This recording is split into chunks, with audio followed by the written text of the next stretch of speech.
sétimo ano, tudo bem com vocês? Estamos aqui na Escola Intelectus Vita, preparando mais uma aula para vocês. Venham comigo. Olá, sétimo ano, sejam bem-vindos a mais uma aula de matemática. Neste momento nós iremos dar início ao nosso capítulo 4 do livro, que fala sobre gráficos e probabilidade.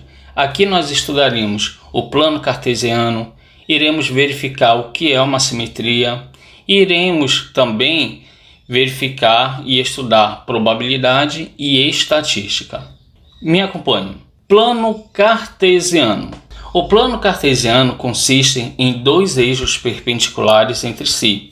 No plano cartesiano, podemos distribuir pontos usando pares ordenados x e y, sempre nesta ordem, dando o nome de abscissa ao valor de x, representado pelo eixo horizontal, e de ordenada ao valor de y, eixo vertical. Observe na imagem ao lado que para determinarmos um determinado ponto, nesse caso o ponto P, foi necessário encontrarmos o par ordenado deste ponto. No caso, foi o ponto 3, 2, ou seja, o meu x vale 3 e o meu y vale 2. A interseção entre a coordenada do eixo x e a coordenada do eixo y determina o ponto P. O plano cartesiano é dividido em 4 quadrantes. Partindo do eixo horizontal positivo e seguindo em sentido anti-horário, dessa forma podemos identificar os sinais das coordenadas. Então temos o primeiro quadrante, segundo quadrante, terceiro quadrante e o quarto quadrante. No primeiro quadrante, os valores de x e de y são todos positivos. No segundo quadrante, o de y é positivo e enquanto o de x é negativo. Já no terceiro quadrante, tanto os valores de x quanto de y são negativos. E por fim, no quarto quadrante, os valores de y são negativos, enquanto os valores de x são positivos.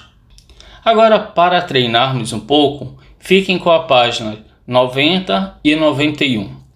Agora vejamos simetria. Simetria é uma repetição. Essa repetição pode ocorrer de 3 modos diferentes.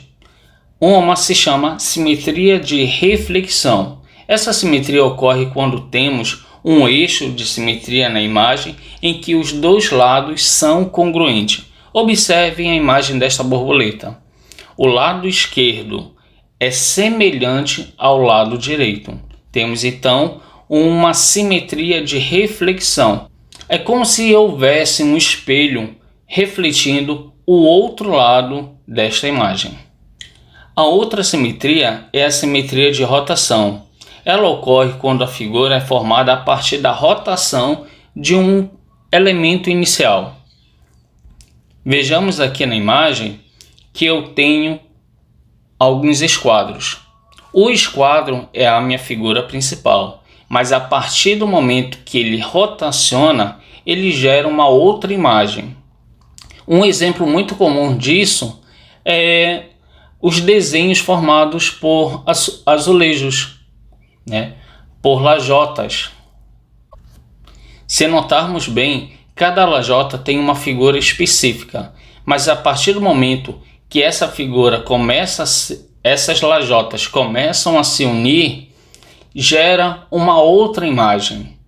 E por fim, vejamos a simetria de translação.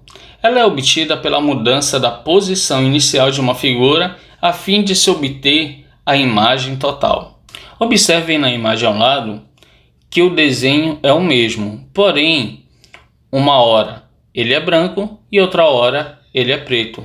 Essa oscilação, essa translação das imagens faz com que criem uma outra imagem. Agora vejamos probabilidade. A probabilidade de ocorrência de um evento é a razão, não esqueçam, razão entre a quantidade de possibilidades de um evento ocorrer e a quantidade total de possibilidades dentro da situação. Por exemplo, Ao lançarmos um dado, a chance de tirarmos um número ímpar são 3, né? Temos o número 1, o número 3 e o número 5. Entre quantas possibilidades? Entre 6. Temos num dado de 6 faces a possibilidade de cair o número 1, o número 2, o 3, o 4, o 5 e o 6. Então não esqueçam que a probabilidade de ocorrência de um evento é a razão entre a quantidade de possibilidades de um evento e a quantidade total de possibilidades dessa situação. Vejamos agora a estatística.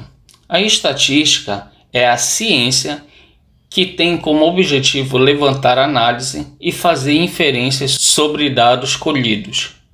Em uma pesquisa, as etapas podem ser resumidas como coleta de dados, análise dos dados, tratamento das informações, representação dos dados, interpretação dos dados e conclusão da pesquisa. Cada uma dessas etapas é fundamental para a realização de uma boa pesquisa. A coleta de dados deve ser realizada tomando como base o indivíduo da pesquisa, ou seja, qual o problema queremos interpretar ou resolver. Assim sendo, surgem as medidas de tendência central, entre elas a média aritmética, que consiste na razão entre a soma de valores de todos os dados e a quantidade de dados somados. Exemplo: em um grupo de 6 amigos foram computadas suas idades. Determine qual a idade média desse grupo. Temos aqui as idades 12, 13, 15, 16, 18 e 20. Esses valores correspondem às idades dos 6 amigos. Então, para determinar-se a média das idades desse grupo, devemos somar todos os números e dividir essa soma pela quantidade de elementos do rol. Assim, vou somar 12, 13, 14, 16, 18 e 20. Somando esses valores, eu preciso agora dividir pela quantidade de amigos, no caso são 6. Logo, eu obtenho que a média será de 15 anos e meio desse grupo. Agora, para termos um melhor entendimento, fiquem com as páginas 14 e 15 e um bom estudo. Bom, por aqui terminou a nossa aula. Espero que vocês tenham compreendido e entendido os conceitos que foram aplicados. Façam as atividades propostas que estão no livro de vocês e qualquer dúvida, entrem em contato conosco que iremos ajudá-los nas resoluções. E tenham um bom dia, uma boa tarde, uma ótima noite e lembre-se, cuidem-se.